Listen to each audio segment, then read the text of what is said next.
This is Dr. Lisa Marie Bobby, and you're listening to the Love, Happiness, and Success podcast. Today, none of us really know what the future holds, and yet we're challenged to make big, major life decisions about our careers, our relationships, and what we're doing with our lives. On today's episode, we're talking about some strategies to help you make those hard decisions so you can keep moving forward fearlessly.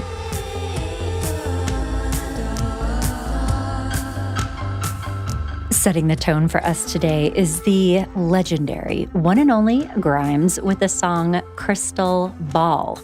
If only, right? It would make everything so much easier. You can keep up with the latest Grime news and see where she's headed out on tour on her Bandcamp page, grimesmusic.bandcamp.com. Today's show is, as always, all about you. I really appreciate, the questions that have been coming in and have been thinking about how best to help, people writing in about what do I do with X, Y, Z? What do I do with this relationship? How do I know if it's time to change my career? What should I do in this situation? Should I go back to school? Should I stay or should I go when it comes to a romantic relationship? And so it led me to think about what would be the most helpful way to really provide you with some meaningful guidance because, everybody's circumstances are a little bit different. But at the core, the process of knowing how to make a difficult life decision is frequently the same. And so that's what we're doing today. We're going to dive into the core of this and talk about, not necessarily the what, but the how. And thank you so much for letting me know what's on your mind. And if you're listening and have not submitted a question or a topic that you would like to hear addressed on the show, please do. You can come to growingself.com and navigate to our blog and podcast page, growingself.com/blog-podcast, and scroll down to the bottom and you'll see a little form to submit a question. And we also have a voice recorder if you would like to leave an audio question that I may play back on a future episode. And additionally, you're also welcome to just get in touch on Instagram, Facebook, wherever you hang out, or send an email, hello@growingself.com, because I read those and I use your feedback and your comments and what you're telling me is going on with you in your life to think about what would be most helpful in terms of the things that we're talking about here on the podcast. So you and I are very much co-creating this experience together. And I appreciate that because that helps me know what would be most helpful for you. So let's talk about this experience that I know we have all had, which is feeling like we need to make a very major life decision that may have, potentially lasting implications, at least in the short term, right? Nothing is forever, but may define our life experiences, at least for the next little while. And just, validating how difficult it is to step confidently or turn confidently one way or the other when you really don't know. None of us have all of the information. None of us know exactly what is going to happen and just how paralyzing that can be. Ironically, I think this is sometimes even harder when you have multiple potentially positive choices ahead of you.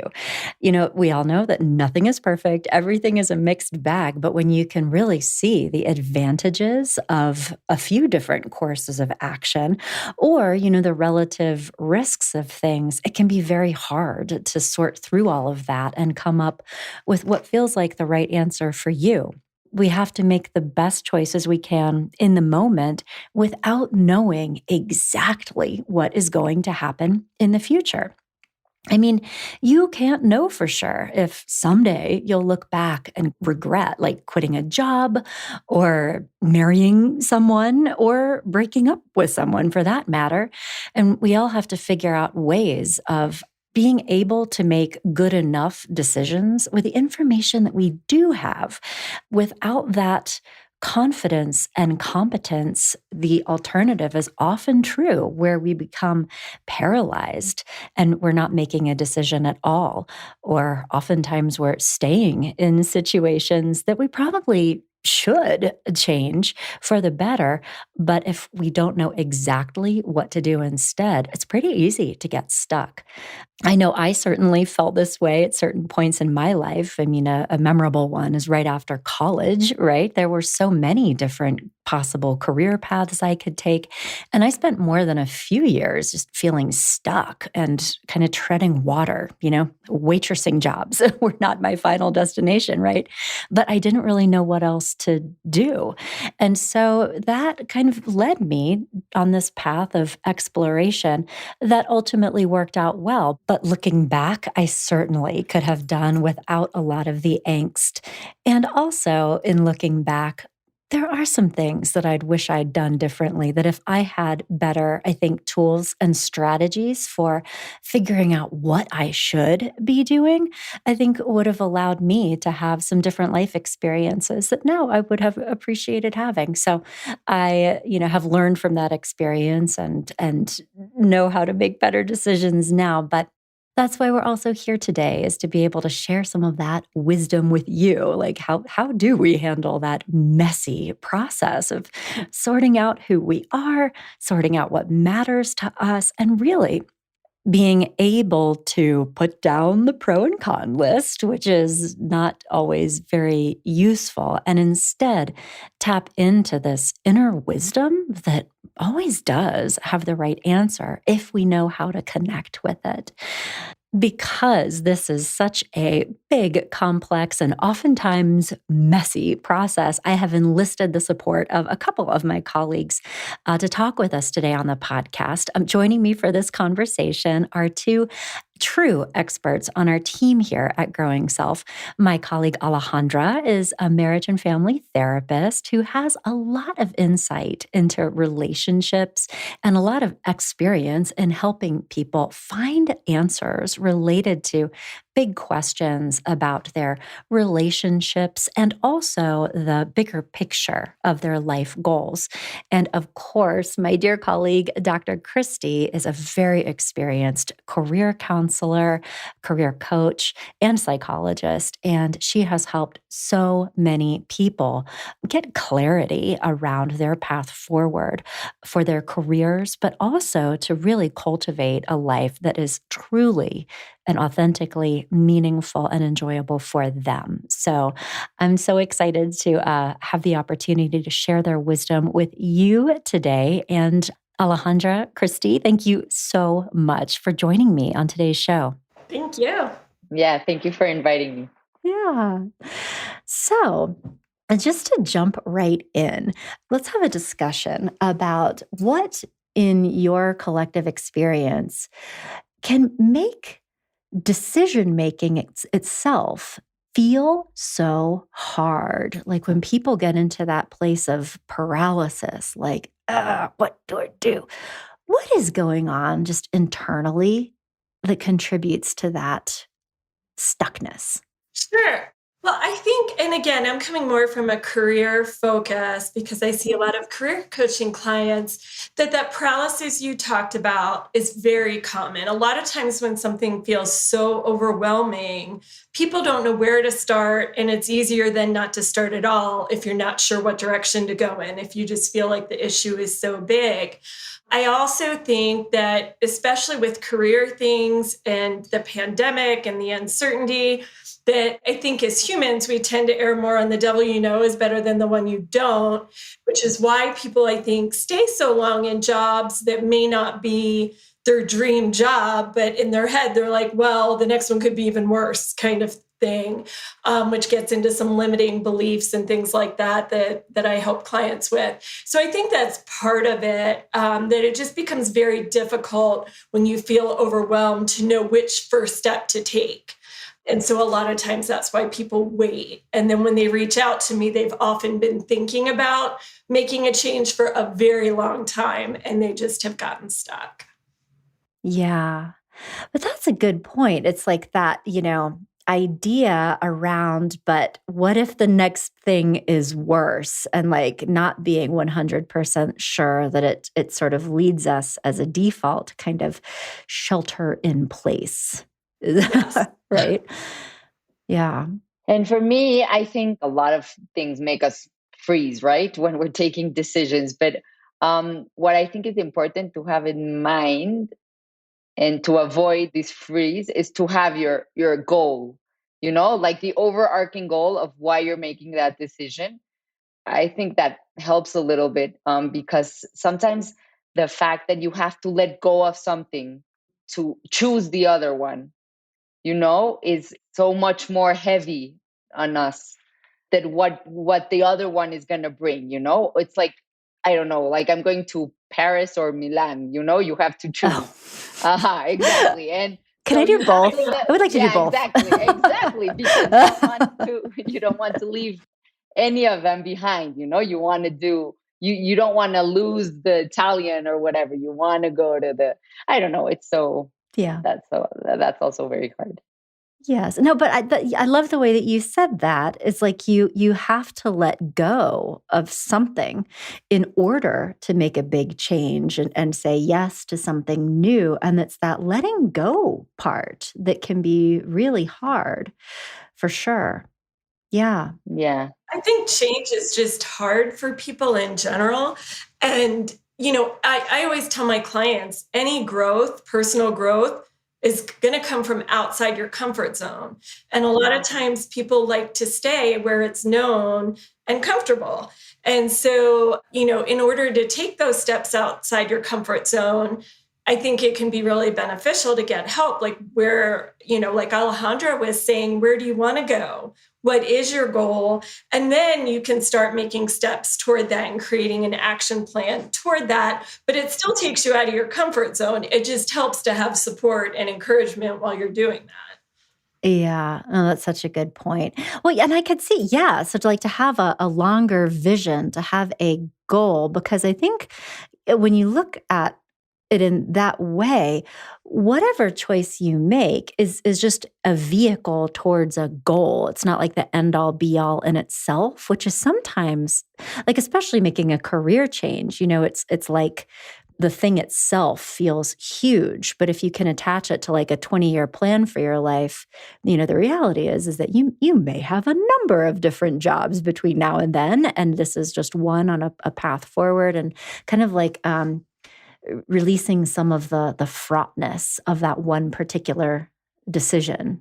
Yeah, I use a car analogy that a lot of times clients will say, well, what if I start looking at a different career path and I don't like it? And that's why they haven't taken steps.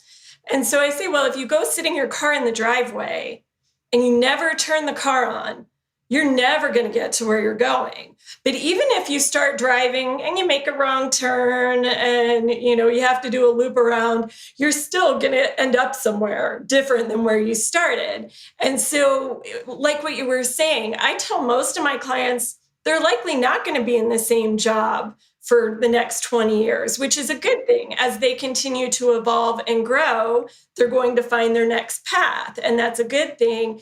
But that it's that initial, like starting the car and driving out of the driveway, even though it's scary and you don't know where you're going, that uncertainty piece of not knowing where you're going to end up, I think is scary. But once you do that, great things can happen. So, Yeah. And I think you're also talking a little bit about like this having enough confidence and trust in yourself that if you realize at some point you have taken a left instead of a right, you can fix that. It's not like, because I think sometimes before we go into something new, there's a subconscious belief that, and so it shall be for all eternity. You know what I mean? Right? It's like, no, it's all right. We're going to keep steering. We can course correct. Mm-hmm. Yeah, for Yeah. sure. Yes. And regarding families, I know Christy's talking about career, but I work with more of couples. And I think what's difficult making decisions regarding couples when you're in a couple is that sometimes your goal as an individual may differ or may, counteract the goal you have as a couple. So that's difficult to manage. And that's what I see a lot in my practice, is how to find common ground where you don't leave yourself behind, because it's very important for you to continue being an individual, even if you're in a relationship. And on the other hand, also honoring that you're in a couple, and that's also an important goal to keep in mind where you're taking decisions, you know? Definitely. Well, and if we could dive into this a little bit more, Dr. Christie, if this is okay, just for Alejandra and I kind of to drill down, and I'd love to hear your perspective on this as well. But, one of the things that I know can be so difficult for people, and I know that you've had these conversations, Christy, you I'm sure have too, but this idea of whether or not to stay in a specific relationship is a very difficult decision. And it can take a lot of different forms, but generally we've been together for a few years. I am aware of some differences in values or some relational problems. And is this particular relationship worth investing in, working on, making it as good as it can be? Or is there really something better for me? Is there a better, you know, more compatible person, a better fit? And that creates so much stress and anxiety for people. And that's even an absence of, something really regrettable having happened, which also occurs, So I think sometimes people are always pushed into this, like if there was an affair or some betrayal, then it turns into more of a, oof, do I stay or do I go, in a more escalated way. But a lot of people struggle with that. Is this my person? Yeah. And what also makes it hard is that you don't know if let's say you decide to invest in their relationship, but you don't really know what the other person is going to do. And both of them have to invest in their relationship for it to work.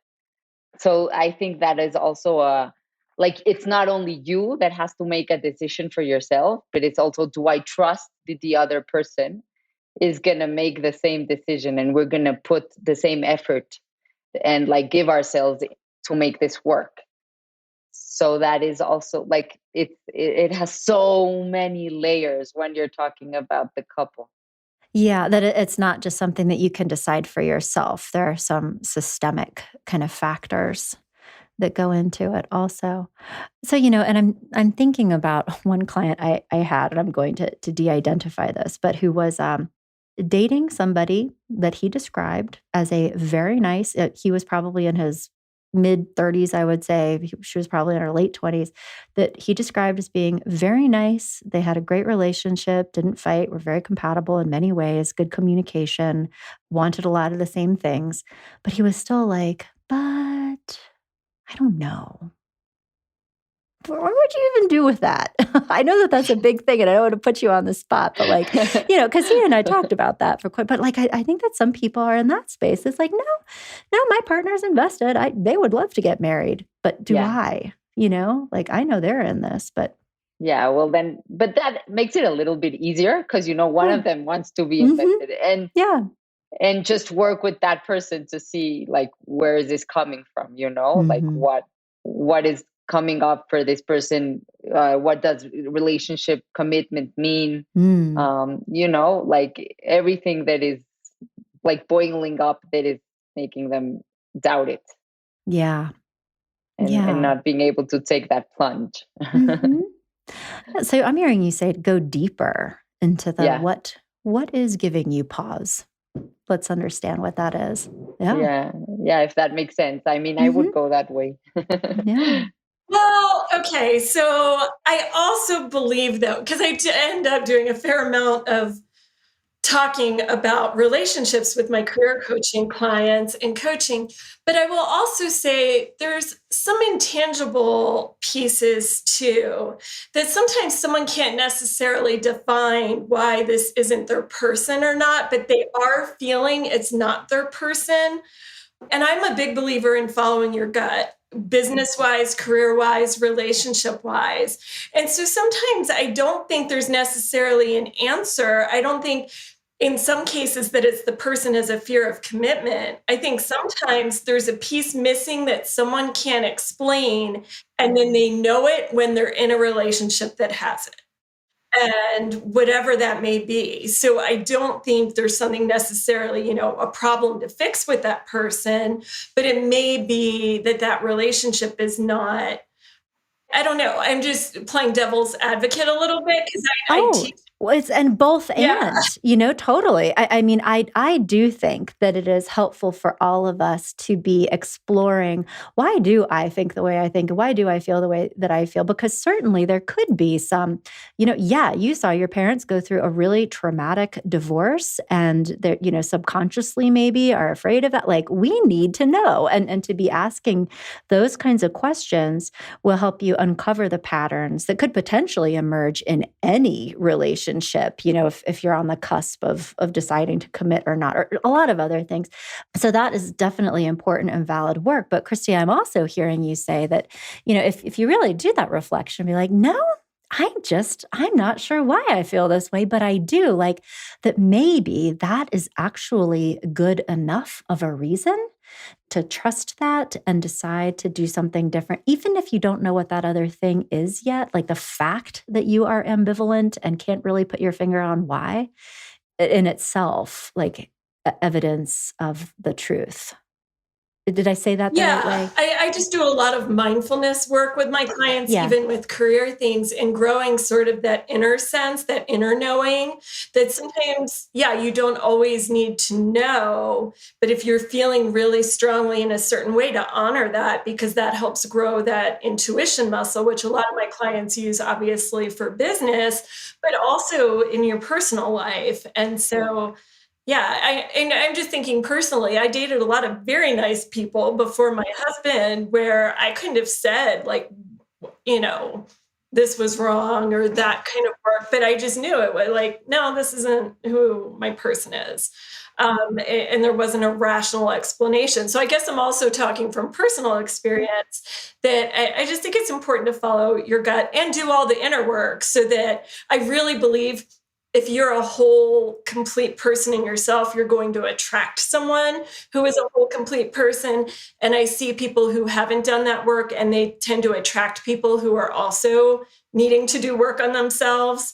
So I think when you do that inner work, you bring more people into your life, relationships and business wise, that are people more in alignment with the type energy you're putting out.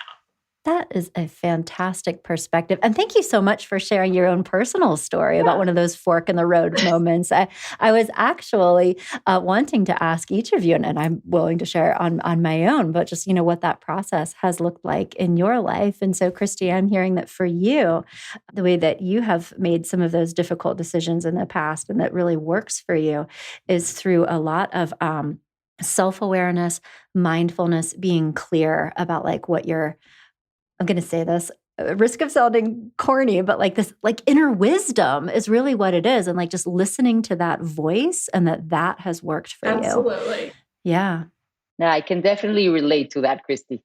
I mean, in the bottom of your heart, you always like I've always known like what decision I'm about to make, even if it's been hard. But like I said in the beginning, I think what also has helped me to guide me is to see the goal, like what I'm working for in my relationship, like with my husband or as a family or work related. I mean, always knowing where you're going and like having that in mind while you're deciding. Yeah. Ag and I don't wanna put you on the spot, but is there like a personal example where that you did that? You were in a place where maybe there was some "Is this the right thing?" But have that, a longer term goal that was kind of the lighthouse, I'm hearing, like there was a true north. Well, I can actually relate, like for my family, maybe. When I to always remember when I'm talking to my husband and we're making difficult decisions together of what to do, or in a relationship or as a family. Having in mind that the end goal for me is to have this family together. It has been very helpful because in the moment you must be very angry at your partner, like, what is this? What is this? What are you thinking? But if you take a step back and say, okay, what are we're a team, it's not like we should want the same things. Like, we love our children. We want what's best for them. We want what's best for us. So to take that step back and be able to say, okay, so for us, maybe I'm going to have to sacrifice something I wanted, or he's going to sacrifice something that he wanted. But having that goal is to keeping us together because we have a lot of good to build from. Of course. Yeah. So the again, just like that longer term goal, the smaller decisions in the moment, in context of the goal, you have a lot of clarity about what the right thing is to do in the here and now to go there. Okay.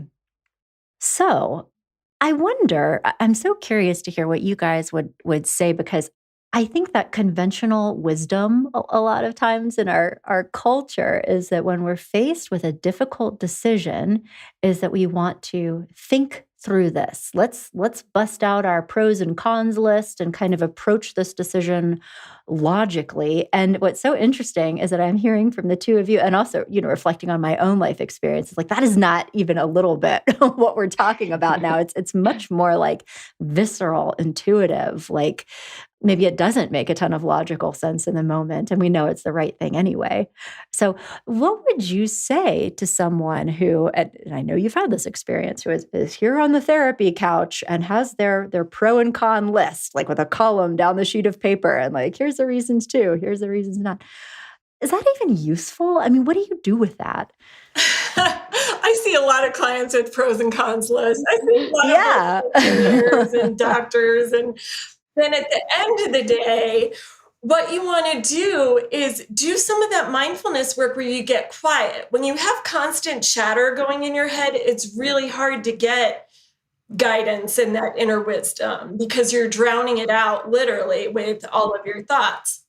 And so when you do some kind of mindfulness practice to get quiet, to get a little more still, a lot of times you get clarity much faster. And I've had multiple clients tell me business decisions, they were able to make amazing decisions that actually went against their list that they had created on paper. And That's now, right. and they learned to then trust that inner wisdom. And they've told me now, like, that's like the best thing they've learned in life, and they can use it in all areas of their life. So yeah, some of my people who like data and stats, I still have them do the list, but then do this other work. And it's amazing to see what comes out of incorporating even just a little bit of mindfulness work. Yeah. That is such good we really put so much emphasis and prevalence on like this logical thought that there is a rational answer and you can think your way through this problem and arrive at the right decision. And that the reality is that the way this works is at a totally different level. And by going into a place that maybe you're not even aware of having before listening to this show or working with somebody like Dr. Christie, that's actually where the truth, air quote, truth resides. Yeah, I had one client who was struggling with a pretty big business decision who was telling me he was going on a trip hiking. And I said, great, just be present, go hike, do not worry, do not try and overthink this. Just let the problem go while you're on this trip. And he came back and told me in the middle of the trip, he decided to sit down in this beautiful area, do some mindfulness, just did like a meditation just to connect with nature around him. And he said he came back from the trip and he suddenly just knew what he was supposed to do business-wise, created this new business and is doing amazing with it. But it was almost by letting go, surrendering the problem and just going and getting quiet that he got the response that he needed to his problem. So Yeah. So, and also just want to add, because again, I think that what you're saying, Dr. Christie, is kind of the antithesis of these cultural messages about how important it is to think and be logical. I want everybody to know that Dr. Christie is a licensed psychologist, so this is not coming from like a woo-woo thing. And just for our rational thinkers out there, they need these things. There is a ton of research to support what you're saying. There's one book. I haven't finished the whole thing. I'm in progress, but it's called Thinking Fast and Slow. And it talks all about how there are almost like different levels of thought and different layers of brain functioning. And one of them is conscious. And it is our reasoning. It is our if this, then that, kind of linear thinking. And there is a whole lot of brain power that is accurate. It is true. It is not always conscious, but it is the part that is like synthesizing all of these different things on a deep level and often speaks to us in the form of feelings or intuitions or dreams even or hunches, and that it can be easy to discount them because they're not speaking in that logical language. But this is a very valid and real part of the way that your brain works. It's just a different kind of thinking.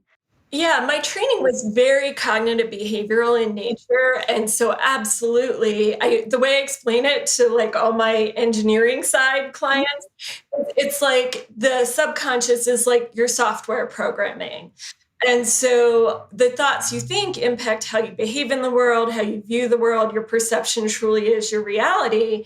And so sometimes everybody's got, limiting beliefs and things like that. That's part of the software, the subconscious stuff that's running in the background. And so if you can do some work on that, absolutely, then things become more conscious and therefore you're using more of your brain power, but in different ways, like you said. And I haven't read that book, so I'll have to add it to my list. Thinking Fast and Slow. I actually don't have the copy in my office anymore because I gave it to my dad, who is a logical thinker, and we're working on that. And he's reading the book, so it's all good. So, but so then, another piece of this, and Alejandra, maybe you can speak more, around this idea of having goals and having that clarity, is that it sounds like having that sense of what it is that you ultimately want to move towards, like big picture, can be very important to this. The confidence that, or even like if you have an intuition or a hunch that you're like, yes, that is actually right because that is in alignment with, where I'm going. And I know that this could be a huge discussion on its own, but in your experience, I'm curious to know what kinds of activities or even questions to ask oneself that you found to be helpful for people who are trying to make decisions related to matters of the heart, to get at what are those goals?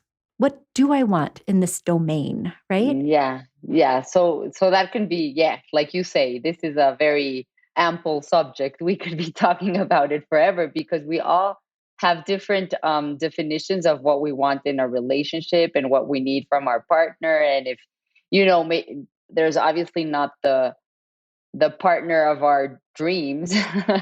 So what are you willing to give up and what not to give up?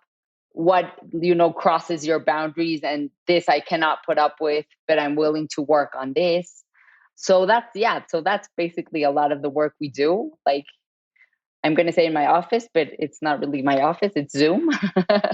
um, of getting like these conversations going, and it's all about, I always tell my clients when they start, it's like I'm going to be asking a lot of questions because I need to get a sense of what you're looking for, because you are the expert on yourself. I just have like the studies and and that, but so I make a lot of questions about what each person is looking for and how this complements who they are and how this ties to their background and what they lived through.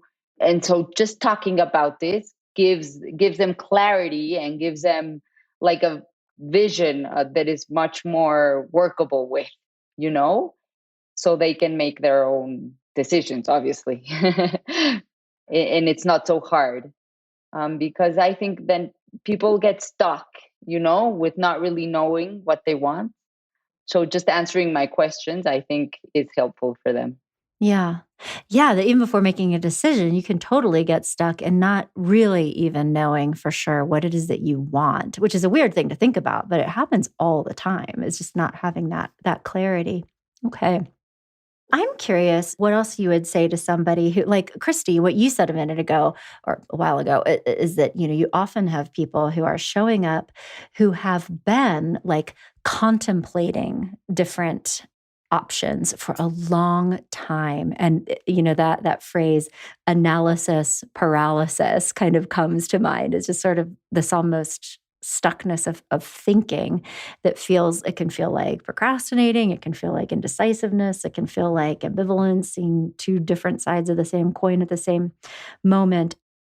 Do you have any sort of thoughts for why it is that people do that and can stay in that space for as long as they do?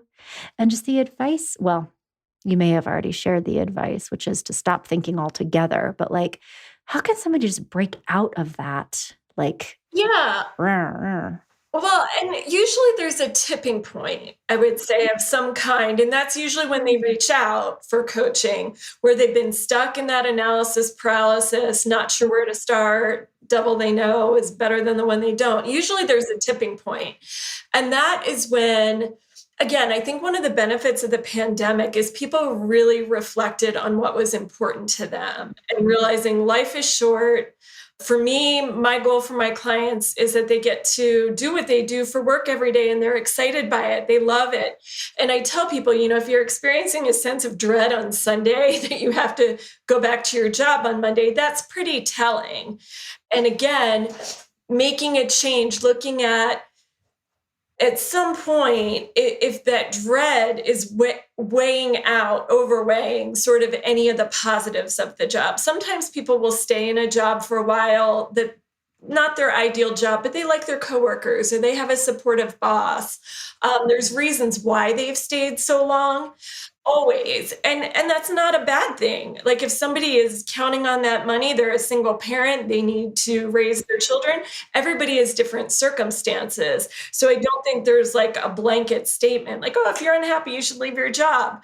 But I think if you are at a point where you're consistently unhappy, more days than you're happy, it's worth looking at doing something about that and exploring that. Exploring doesn't mean you're going to quit your job. I've had clients come to me wanting to explore whether they should quit their job. And it turned out they actually really liked their job, but they were in a toxic environment. And once they switched to a different job, a different employer, they actually loved their job. So they didn't even change careers. So everybody's different. But I would say just taking a step out of your comfort zone, whether that means talking to a friend in a different field and asking them about their job, reaching out to talk to a coach, just taking one step outside your comfort zone to see, am I ready for something else? Yeah. Just a little, I think, who said that? It may even have been Oprah, is to do, Totally. I know everything. What is the smallest next best thing? And it could be just talking with somebody else about their job. It could be just, I'm going to get more Yep. information, that in itself is an action, Yep. right? Getting on But Google. that doing Yeah. something. Yeah. Mm-hmm. Okay. So, another big piece of this that I know we've all experienced personally and professionally can be related to the fear of uncertainty, the fear of the unknown, that how difficult it can be. And I think this is probably true for some personality types more than others. I think I've experienced this more with people who have strong, like J tendencies on the Myers Briggs, who tend to be more planning and kind of here's what's going to happen next. Can be so hard to take action in a direction that you don't really know what's going to happen. We can try to educate ourselves to the best of our abilities, maybe have reasonable hopes for what could happen, but don't actually know. It feels like just sort of walking into the darkness and hoping that there continues to be floor underneath of you with each step, right? But what do you think makes that fear of the unknown, that fear of uncertainty, so paralyzing and so challenging? Because at the core of making a hard decision is really, sooner or later, a leap of faith. If you are, Christy, as you say, letting go of the known or maybe Alejandra, it was you letting go of what you have to be able to maybe go into something different. What is so scary about that, do you think? I just, like you were talking, and just the saying creature of habit. I think we're just all creatures of habit, and we like, to know what's going on. Because I have a lot of clients expressed how, even though they know it's going to be better for them, they are still petrified to do that, which gets me really curious. Because if we know it's going to be better, like, why not take the leap? And I just go back to this phrase, this, we're all creatures of habit, and we don't, yeah, the change part is so difficult. We just want to stay, leave everything as it is, even though we're not happy. And I don't know, so it's mind boggling at the same time. Yeah. Well, what do you make of that? I mean, the attachment to what we have now, that even though we know it's creating problems, we don't like many aspects of it, that we still have this attachment. Well, I think Alejandra, that's very common what she's saying. And I think overall, a lot of times people operate, and maybe it comes from survival, how we've evolved, but we operate a lot of times based out of fear-based thinking, like, well, it's better than no job and not having an income, or this relationship is better than being alone because I'm terrified to be alone, that kind of thing.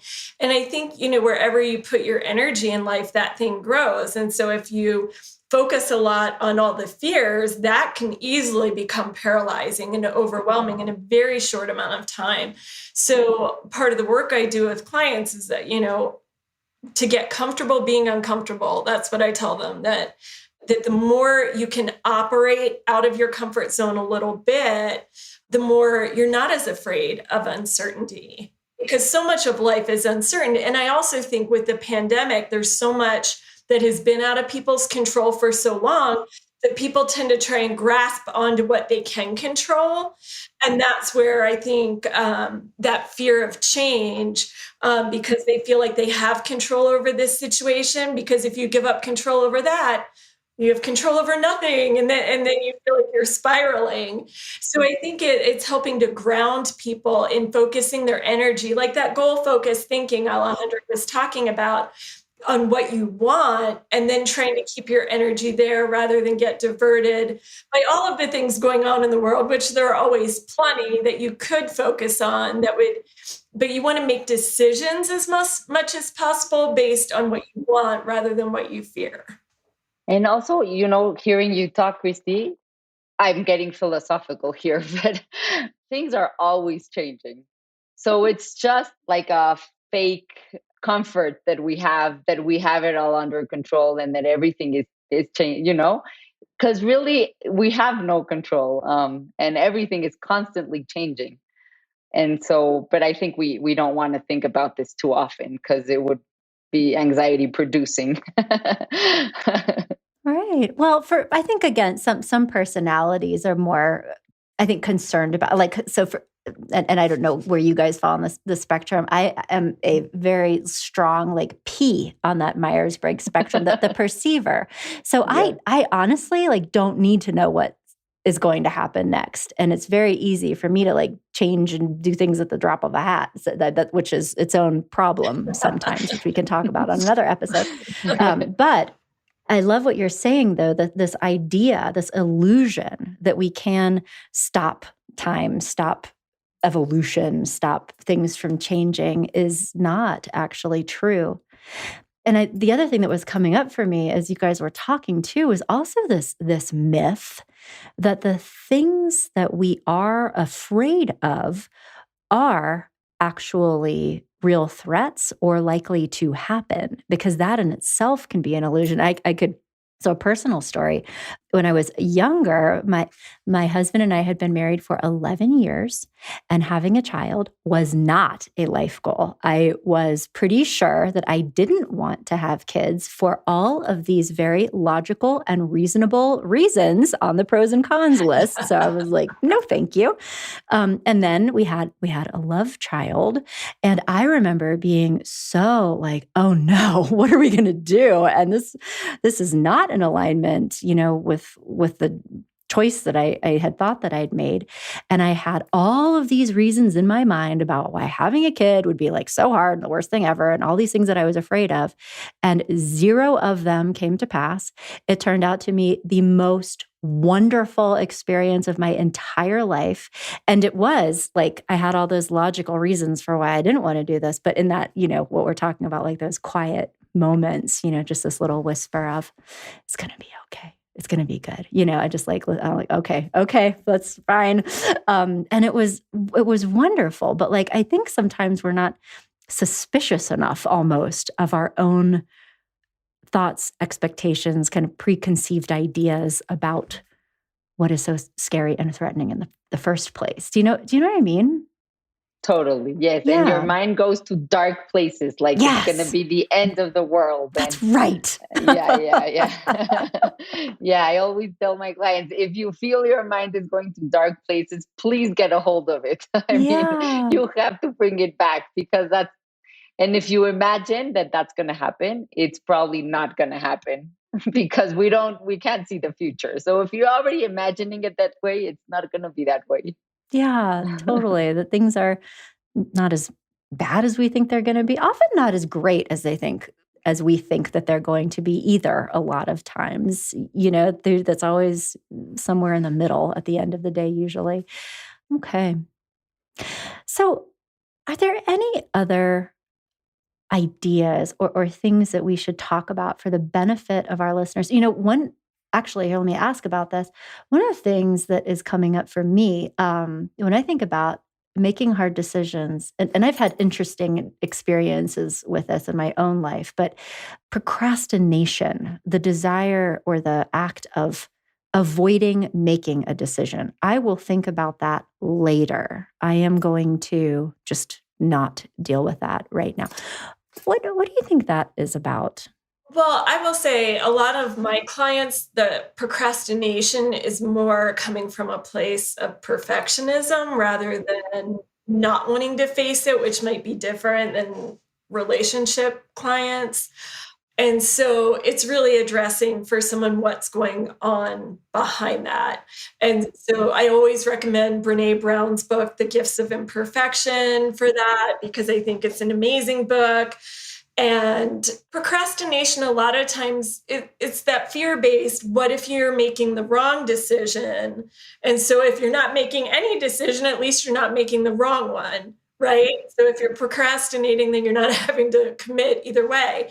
And so it's just working through, again, different personality styles have more different ways of addressing things than others. So I tend to see it in certain clients more than others. And it's just something that we work through together, because I don't think anything limits your ability to create the life you want to have for yourself. But you have to be willing to look at yourself and address those issues going on, and then decide if you want to make changes from there. Yeah. And I think you're saying that procrastination is actually safe, and that procrastination is also tied with perfectionism, or like that paralysis is maybe like this core belief of, I can't make a mistake. If I make a decision, it has to be the correct decision. And we know that that's actually not true. You don't have to make the right decision.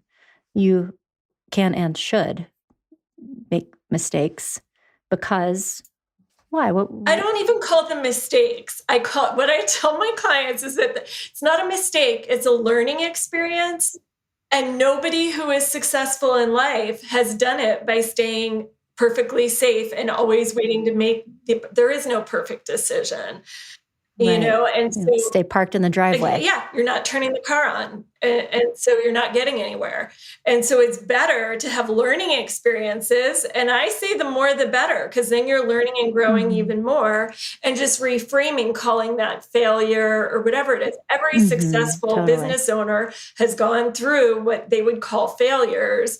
But the Mhm. ones who succeed just learn from it, adjust, and keep Yeah. going. Even changing the language Yes, around yes. it can be very powerful. What will I learn in any direction? Yes. Yeah. Can I tell you guys a really weird thing that I have learned about my own relationship with procrastination fairly recently? But it kind of ties back to what we were talking about a while ago with that, like the thinking mind and then the slow mind. I used to beat myself up sometimes because I would procrastinate when it came to decisions or to like taking substantial actions one way or the other, and I wouldn't do things for a while. And I knew that I should do something. And I had like reasons for why I should do those things. And I would be annoyed with myself. And what I have recently discovered, probably within the last 6 months or so, is that when I have this like subconscious, like heavy feeling, it's like I'm not doing those things because there's this like heaviness, this like tiredness, there's this something. What I have discovered is that at a later time, some new information or circumstance will emerge that I didn't consciously know when I was telling myself, I should do this thing or I need to make that decision. There was this other part of my mind that was like, no, wait, that I'm beginning to believe like knows other things that my conscious mind doesn't.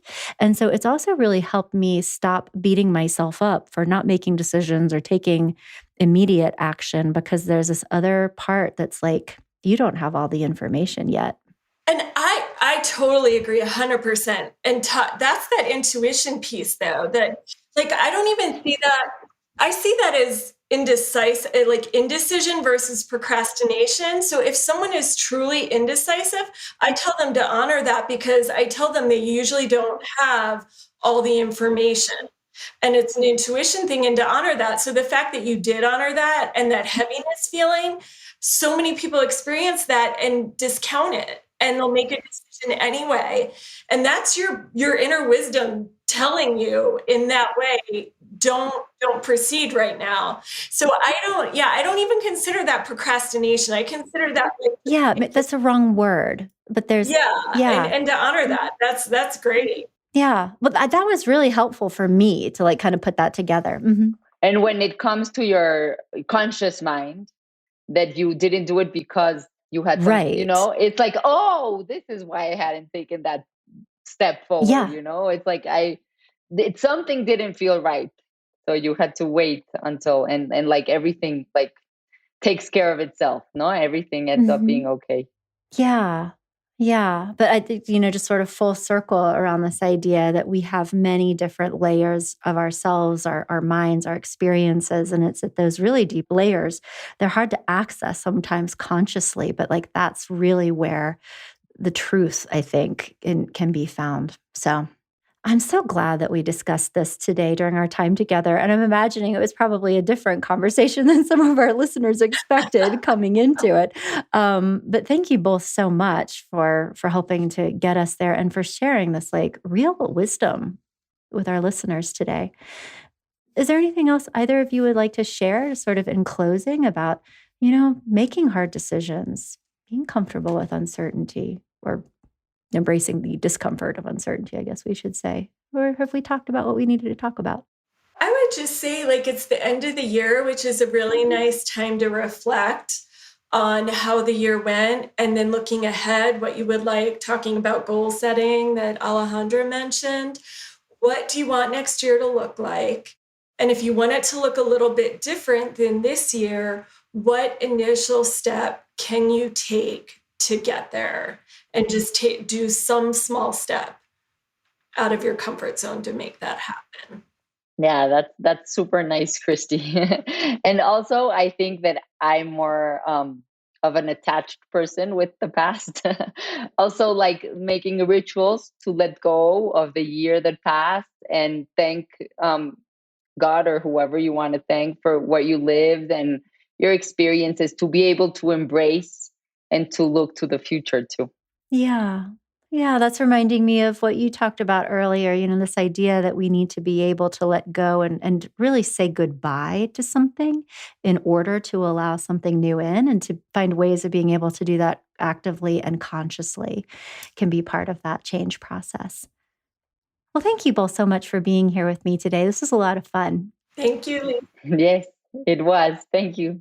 What an inspiring interview. That was fantastic. And hey, if you guys would like more advice from either Dr. Christy or Alejandra, you can cruise over to our blog at growingself.com. Dr. Christy has written a number of very helpful and insightful articles specifically about how to make career related decisions. You can find those growingself.com/blog podcast, and then navigate to the Success collection. And then from there, enter into the Career Clarity collection for more information about that.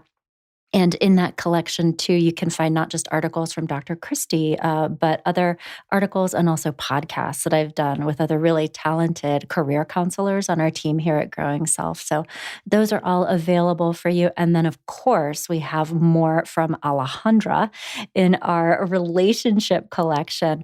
To find that, same place, blog-podcast, and then enter into the Love collection.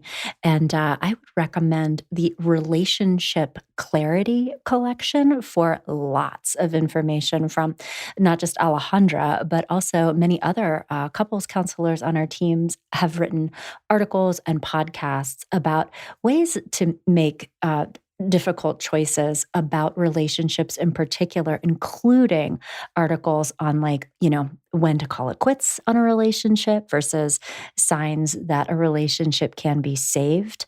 And then certainly too, in our personal growth collection, you can find lots of information on just generally like how to get unstuck, how to start feeling more confident, how to trust yourself. That's another really important topic that you might consider taking advantage of, some of the resources that we have there. So lots of information on today's show. Again, I hope so much that this was helpful for you. And if you have other questions or topics for the podcast, get in touch, growingself.com. And of course, if you would like to speak with Dr. Christy, Alejandra, or any of the other truly wise experts here on our team, you can schedule your free consultation appointment with one of them at growingself.com as well. So thanks again for listening and spending this time with us today. I hope you enjoy more Grimes with Crystal Ball, and I'll be back in touch soon.